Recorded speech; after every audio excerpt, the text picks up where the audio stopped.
viewers, we are very pleased that you are participating with us in this very special discussion, our inaugural session of the season today. The Canadian Club is proud of its rich tradition of providing a forum for leaders in all spheres of society to share their ideas with you. Led by a volunteer board of directors, we are delighted to provide a welcoming platform for insightful and diverse perspectives on issues that impact our lives day to day. Through our programs and activities, including our youth and young leaders programs, civic action diversity partnerships, and media and social media opportunities, we offer you access to dynamic political, business, and public figures from both home and abroad. Before I begin my formal introductions of our panel today, I wanted to provide you just a brief snapshot of some of our upcoming events, if I may. On October 6th, join us with Rahul Bhardwaj, President and CEO of Toronto Foundation, that reveals the results of Toronto's Vital Signs Report 2015, the annual snapshot of equality of life in our city. And on October 14th, Dr. Cindy Forbes, President of the Canadian Medical Association, will be with us to explain the importance and need of a national seniors strategy. To order tickets or to learn more about the club, please visit our website at canadianclub.org. You can also join the conversation via Twitter and Instagram by following us at CDNCLBTO or by using that hashtag.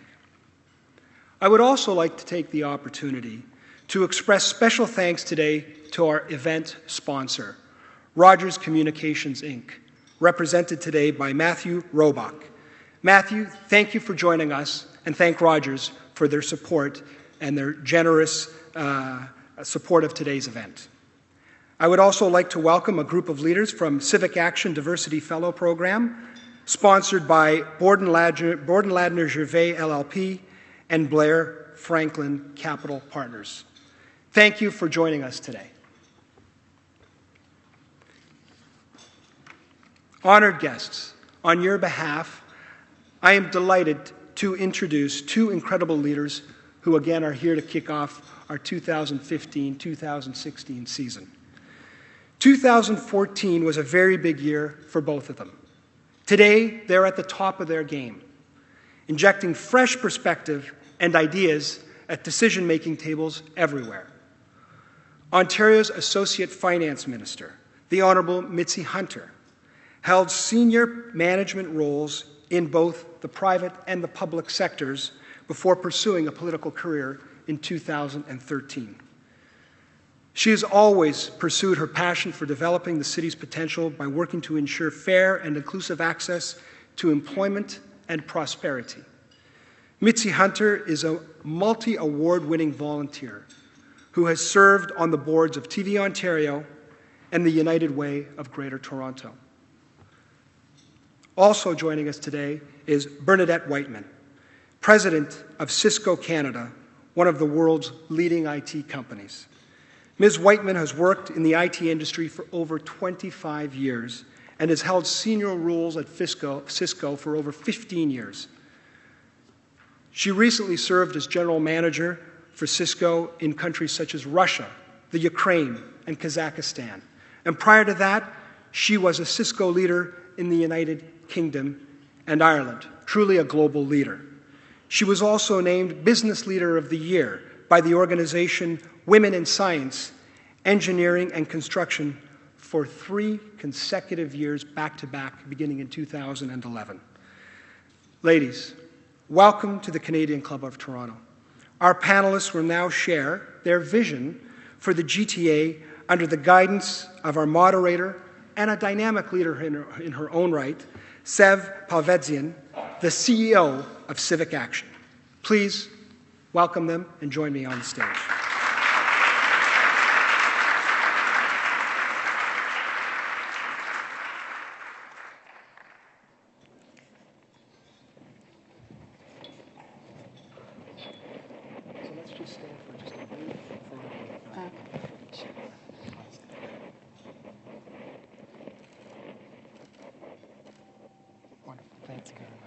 Thank you. Thanks, Danny. Well, good afternoon, everyone. What a delight for this to be the first event of the new season. Congratulations to Danny for being the new president of this. And I was sitting next to Fred over lunch, and he shared that this is the 118th year of the Canadian Club of Canada. So you can only imagine how many people and how many topics have shared stages like just this one this afternoon. And it seems really appropriate that leadership is the topic that's kicking off the new series. That's great. This topic of leadership isn't a new one.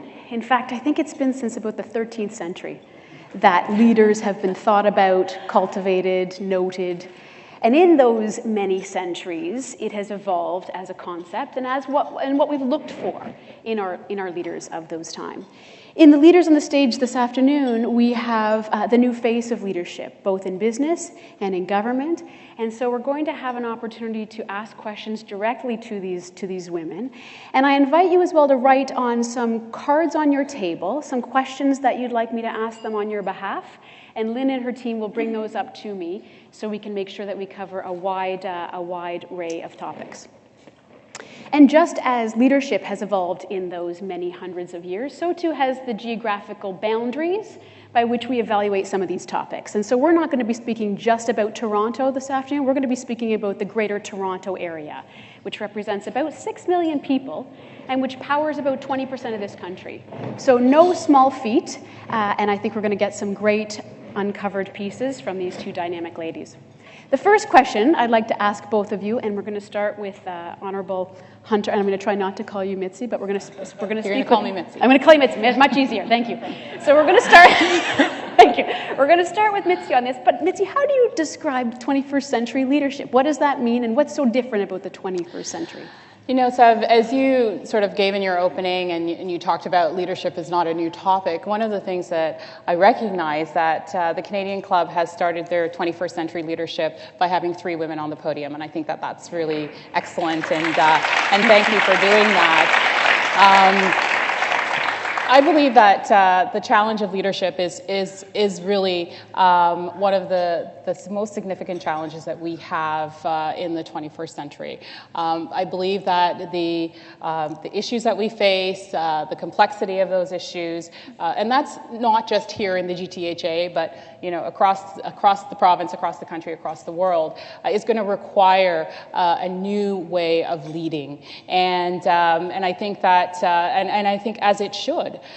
So whether we're talking about retirement security, or we're talking about climate change, or we're talking about how do we grow the economy, we have to think about these things in a new and different way. For us here in the GTA, one of the things that we have to do is find ways of bringing in those new voices, being more inclusive in our leadership so that we can actually have the people at the table that are most impacted by the issue. And I know that the work that you do at Civic Action is all about that. It's about making sure that we connect the leadership to the issues and to the problems that we're facing and the challenges that we're facing. I also believe that we can't just hold on to what has worked in the past. I think that we need to have a culture that embraces risk, have a culture that embraces disruptive technology, and get comfortable with that.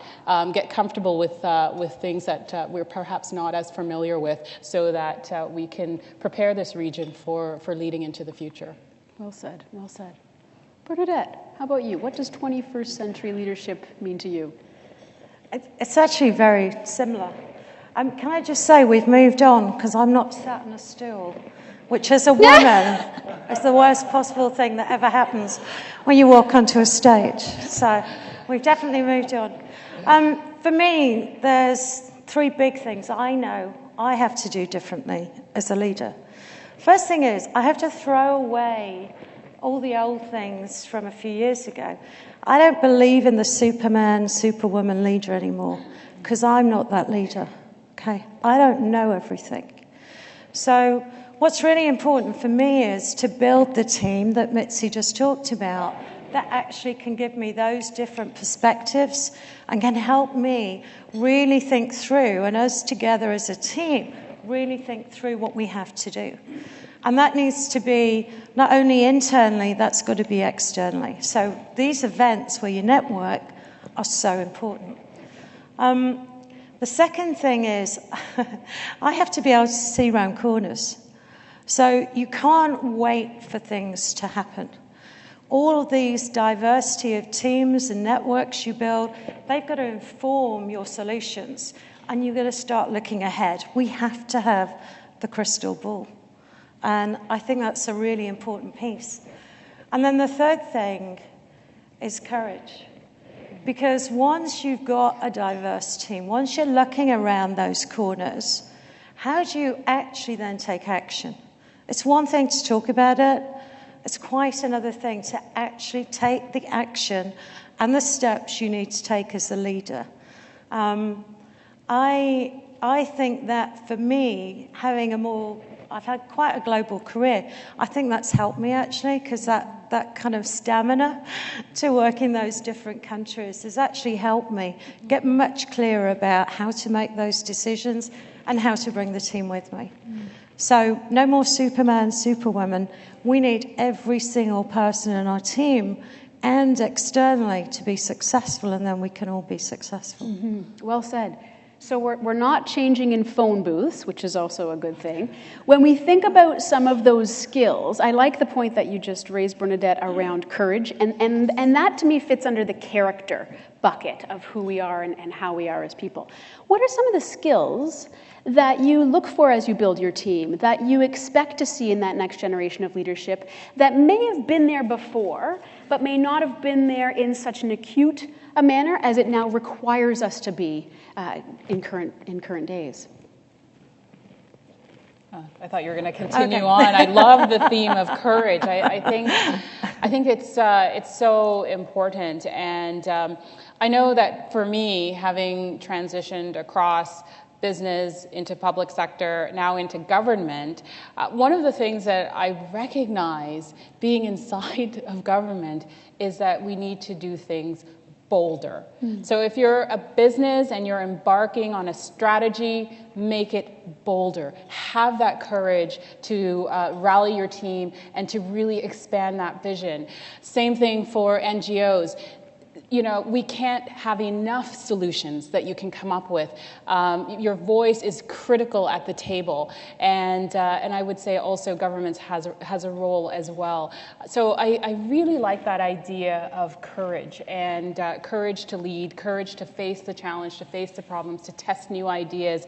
But we need the people to do that, and it's important that we continue to invest in the skills and the talents so that people can come to the table and provide and to offer those solutions that are essential. Mm-hmm. And I think I'd build on that as well, Mitzi. So how many people here have been through Myers-Briggs? Myers-Briggs. Myers-Briggs. Yes.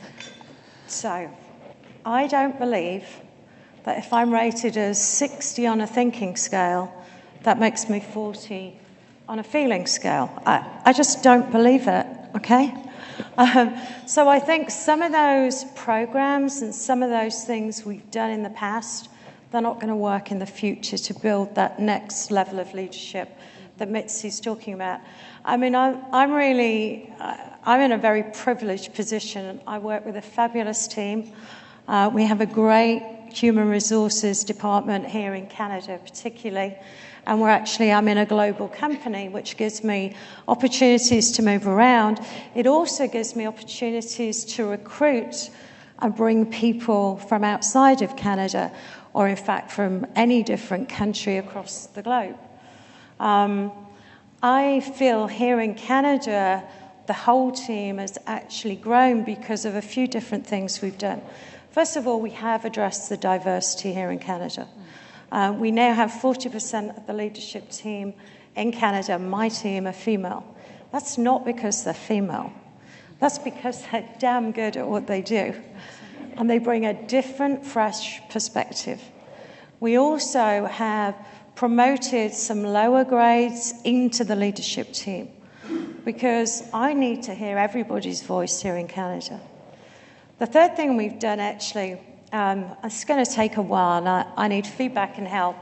We need to get some of the cool factor back into tech, I feel, in Canada.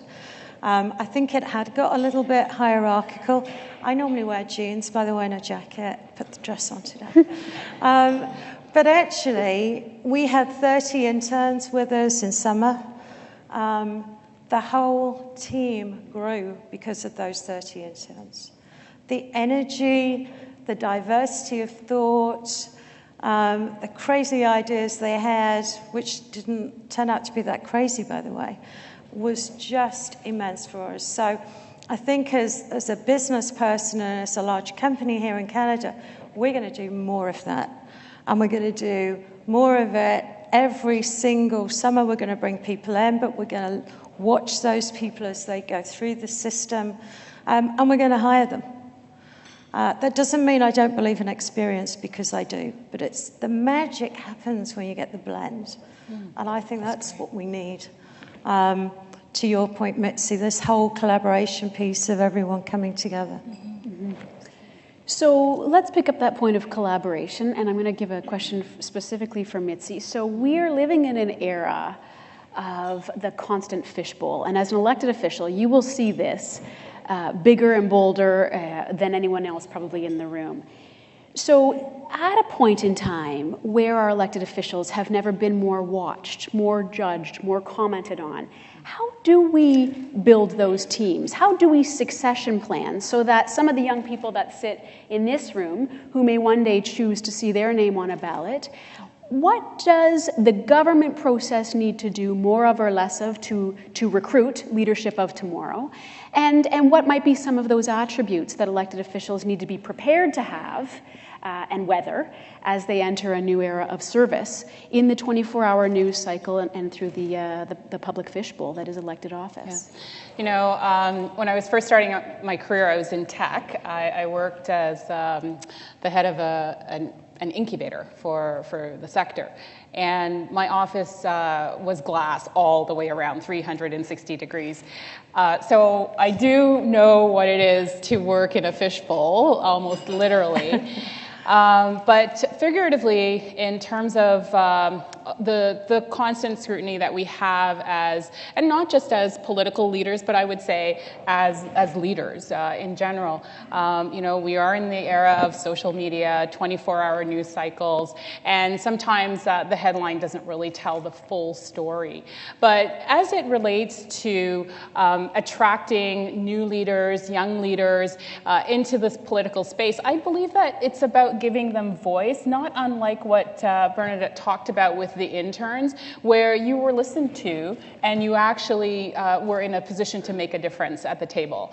So you weren't just, you know, off to the side somewhere, not really being at that decision-making space. So I believe that young people, I tell them all the time that you know, my office is open. I have actually a program that high school students and others comes through my office at the constituency level in Scarborough-Guildwood.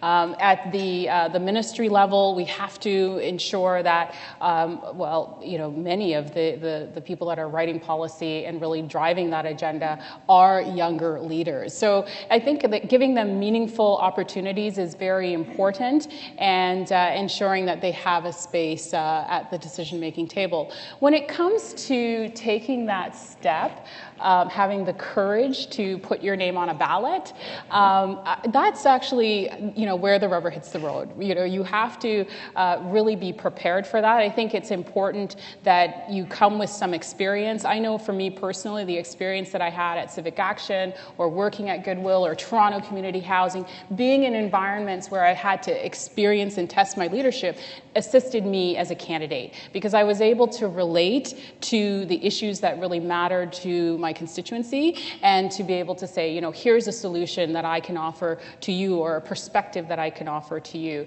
So I think it's important that that, you know, people think about the timing and the opportunity, but while you're preparing, get out there, volunteer, be part of a team. And, our offices are always open, always looking for great people to assist us. Why? Because we don't have all the answers. The challenges that we face as a society are bigger than any one individual. We need everyone to get involved and to make a contribution.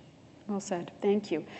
Now, Bernadette, one of the things that it would seem unites Torontonians and those in the region is our fascination with how the world views us.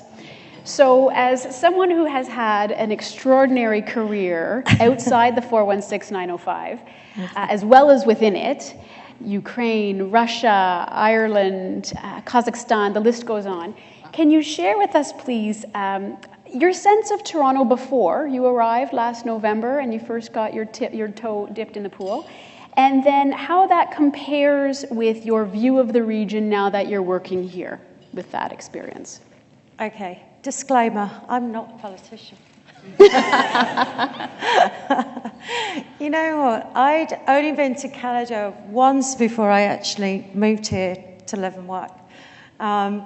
I'll never forget getting the phone call. I was just coming out of Russia, and I got a phone call. I was actually going to go and work in San Jose. I had a job with Cisco in San Jose. And I remember getting the phone call and saying, we'd like you to consider coming to Canada, to Toronto, to run our Canadian business. So I want you to remember I chose you. Okay? I didn't bear you, I chose you. I have to tell you, I chose you without hesitation. I chose coming here. First of all, it's nice to work in a country that has a similar, if not the same language, a similar language. But I'd heard and I'd met so many Canadians in my travels. You are such nice people. So nice. I mean, you apologize. I think most people said sorry to me as their first words, by the way, which is a very endearing trait. But you know what? Besides hockey, I'm learning to love it, but it's hard. But you know what? Let me tell you, what an opportunity to come to Canada. This is the third biggest country for Cisco.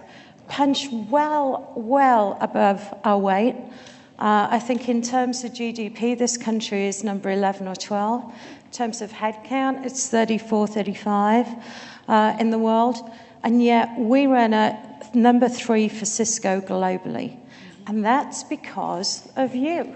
This is such an innovative, creative country. The education system is superb. I'm an immigrant. I have to say, in many countries I've lived, that's not a good word. It's a word to be embraced here. I absolutely am proud to say I'm an immigrant. I'm also proud that you actually let me in after me spending so long in Russia, but you did. Yeah, I did get the look because I gave my passport, but then I was allowed in. But the opportunity we have here, I walk around with a smile on my face all the time because I feel I won the lottery and I got lucky coming here to Canada. I think your niceness stops you knowing just how good you are, how competitive you could be, and what a position you could claim on the world stage. I do believe that, and I'm not a politician, but I hope I can help be part of the catalyst in the country, that, and along with my team, by the way, that makes everyone here just know how good you are. And it's having that global perspective that gives me that opportunity to see it. And I think it's often somebody from outside that sees things that maybe people inside don't. So you are better than I thought you were going to be. It's colder than I thought it was going to be. But not as cold as Russia. Or no, it's close. I am just so excited about the future that I think all of us can have here together in Canada. That's great. Well, we're certainly delighted to have you here. And so with that, I have a question back to both of you, please, and we'll start with Mitzi on this one. So we are sitting in the most diverse city on the planet in terms of the world coming in. And yet that level of diversity is not always represented, unlike this stage, in all of the halls of power that line this city and this region. So, the number of chief executive officers named John on the S&P 1500 outnumber all the women combined. Wow. And in addition to the female representation, certainly in the area, if you're visible minority senior leadership positions, it's about 12.8% today. So while we have made some gains, there's still a long way to go. And so my question of you each is, what can be done to increase the level of diversity across the fold in many of these sectors that still hasn't seen change in a big major way? And I think that's a huge lost opportunity for us. And as Bernadette said, coming here, I came here with my family from Jamaica in the early 70s. Obviously, wonderful opportunities based on our education system, and just moving into different organizations because of that, it created a pathway. But many newcomers and those who have had the courage to uproot their families and themselves and to come to Canada and to settle here in the GTA are looking for opportunity. They are bringing their talents and their skills, their innovation and their ideas, and we have to create spaces in our organizations that can thrive. And I do believe that that is slowly changing. I think that we're recognizing that we're in a global context and we need to understand our markets and the world, and those spaces are opening up. But sadly, they're not opening up fast enough at the leadership level, and that needs to change. So we need to find a way to collapse those timeframes. We need to find a way to bring those new leadership voices to the table, and to really tap into really the capacity that is there. We're just not exploiting them to the full extent possible.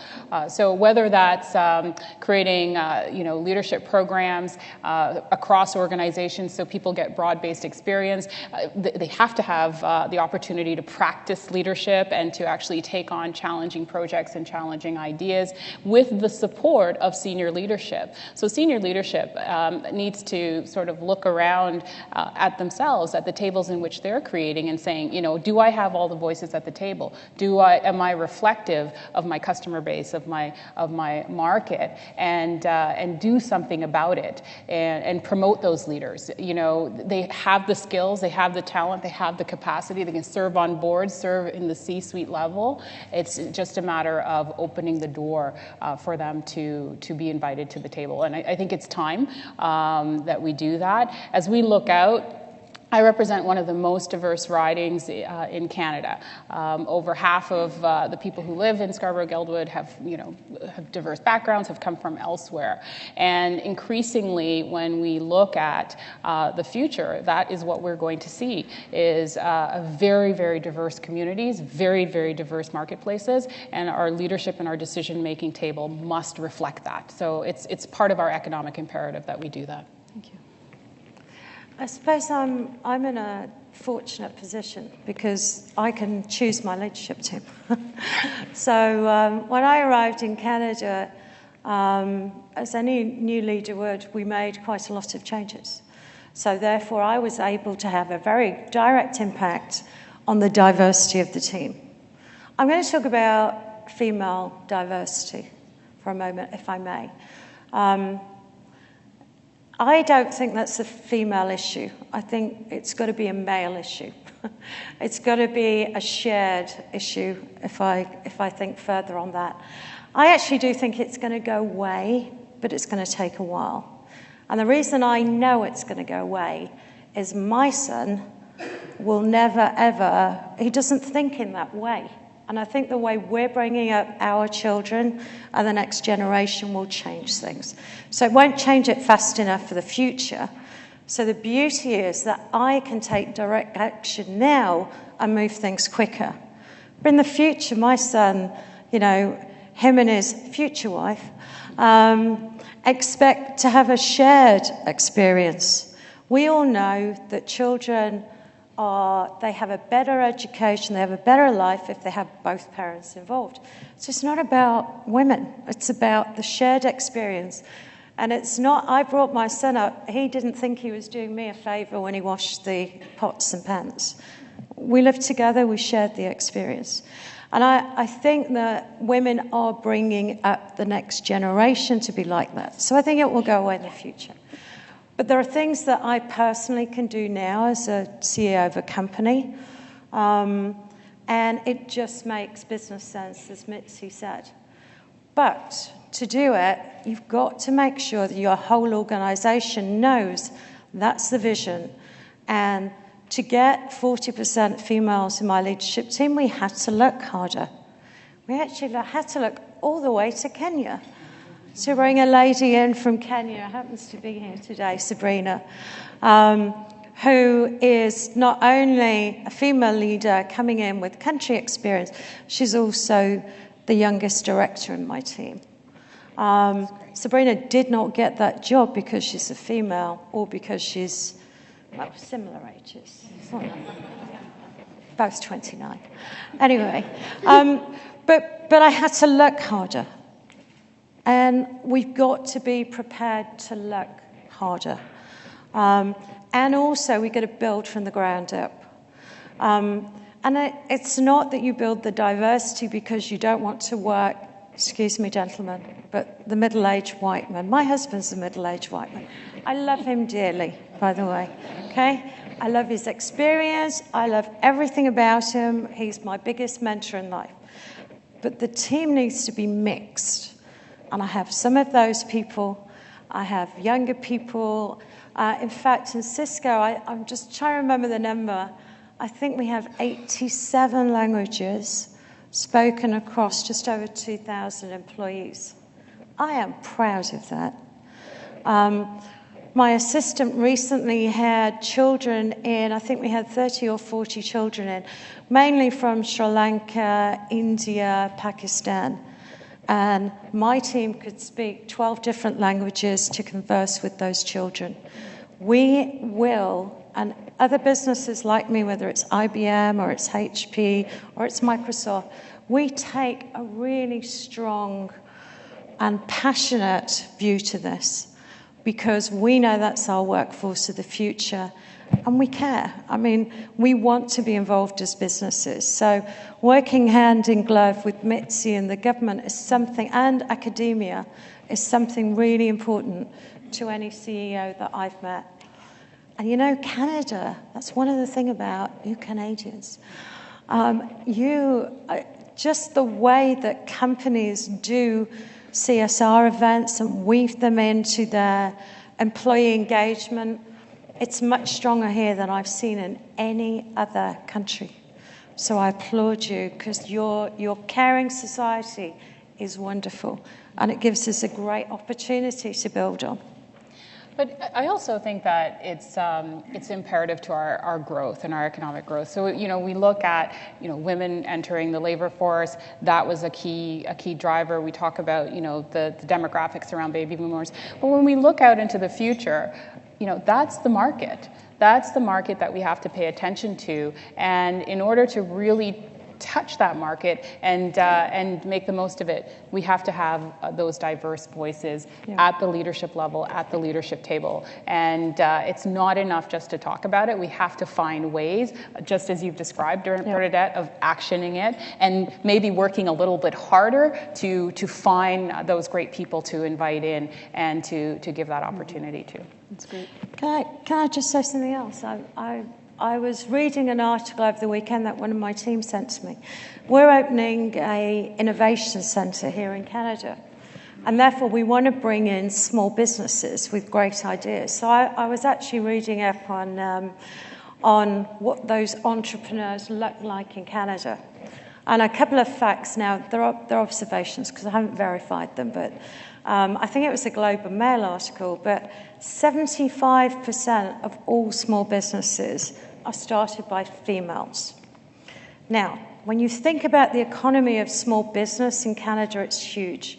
There's only 1,200 companies in Canada that have more than 500 employees. So women are starting 75% of small businesses. a very small proportion of those women actually get funding. I'm going to be looking to you later. Actually get funding for those businesses. But 2/3 of those businesses are profitable in the first year. That's amazing.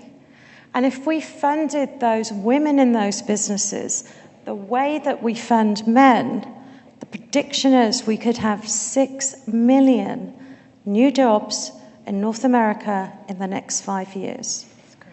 I'm going to take some action on that, because I'm going to make sure I create an environment where those women want to come to Cisco and we help them. I'm going to work with people like you to make sure we get the funding as well. But I do think there's ways we can take direct action, Mitzi, and you're absolutely right. We have to take a stand. Well, and I love the point of sharing the experience as well, because it certainly is something that both sides of the family dynamic need to take as a priority. I have two young girls, and this is always the time of year where the teacher sends home the attendance list, and the parent that wants to be the lead parent to get all the emails for the course of the year is part of the application form. And it's been fascinating to watch our 7-year-old and 4-year-old, over those years, the list comes out, and the gender ratio is actually starting to be more shared. When our eldest, who's now 7, first started junior kindergarten, it was 80 to 85% mums. And now it's getting closer to 60 and 40%. So that sharing the experience is a nice trend in our little petri dish of the Palvetzi and Wallace household. Last question for both of you. Leaders get results. If we're having this question 2 years from today, what would be the results or metrics that you would be proud to see yourself having achieved? And we'll start with you, Mitzi. No, I think I love that there's a measurement, and I'm very visual in sort of how I interpret things, and I would say I would see at the leadership tables more reflective of whether it's a gender balance, diversity in terms of ethnicity, race, and of course in terms of thought leadership. And we would see that at our leadership tables, and we wouldn't fear that. We would hold our boards accountable for seeing that, because we are the customers, and we would demand that, and we would see that at the board level. Also at the political level, that we would start to see a change in much more leadership that reflects the population that is there. I know that one of the things that I was able to do as a new MPP was introduce a private member's bill on ranked ballot for municipal elections. And I'm very pleased to see that we are now taking steps to give municipalities the opportunity to do that right across Ontario, so that our elected leaders are more reflective of the people who vote for them, and that they truly do have that majority support of the population when they take on those roles as councillors and mayors and different leadership roles. So I would want to see that change when I walked around the boardrooms and the offices of our corporate space. Good for you. We look forward to seeing it too. Bernadette. I suppose digitization is something that's, as a technologist, is very close to my heart. I have a concern. Toronto is always voted as one of the best cities globally. However, there are reports that are sat out there now, we can all go and read, that says that the 20 top cities today are unlikely to be the top 20 cities in the next 5 to 10 years. If we don't start now embracing digitization and building the infrastructures, we won't attract those people that we need, that diversity, those great, great leaders. They won't be coming to Toronto unless we start on this journey now, and we become the city that everybody wants to come to. So success would be for me that we are, well, it'd be nice if we were number 2 in Cisco instead of number 3, by the way. I would take the UK. That'd be a good thing. But I really would like to see Toronto embracing those things in the way that I've seen some other cities embrace them. I don't want us to get left behind. Good. So working with Mitzi and Mayor Tory and with the actual Kathleen and the rest of the team, I really hope we can build that future where we attract the leaders of the future. Well said. That's great.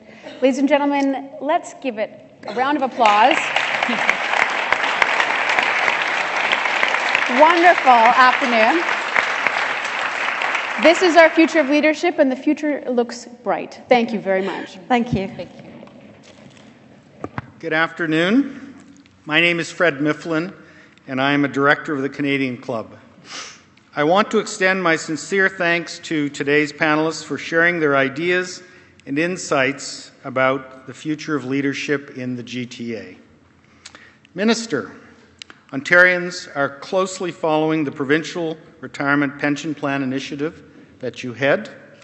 And Bernadette, your commitment to innovation and global IT leadership is welcome here in Canada, even if your accent is a little different. Sev, thanks very much for skillfully navigating such an interesting and engaging discussion. It is clear from your energy, your commitment to your communities, and your dedication to creating opportunities for people to flourish that you will not only propel the GTA forward, but also help pave the way for the next generation of bright future leaders. Ladies and gentlemen, I'm sure that you will agree with me when I say that the GTA is in great hands with leaders like these at the helm. Thanks so much for joining us today, and best wishes for your continued future success.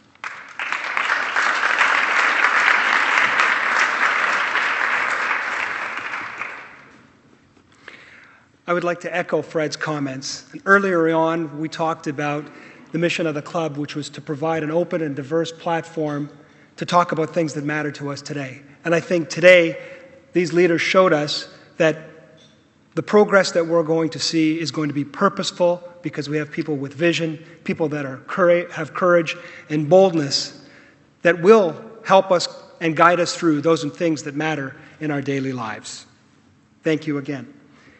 Before I adjourn today's meeting, I'd like to draw your attention to the event survey card on each of your tables, this card here.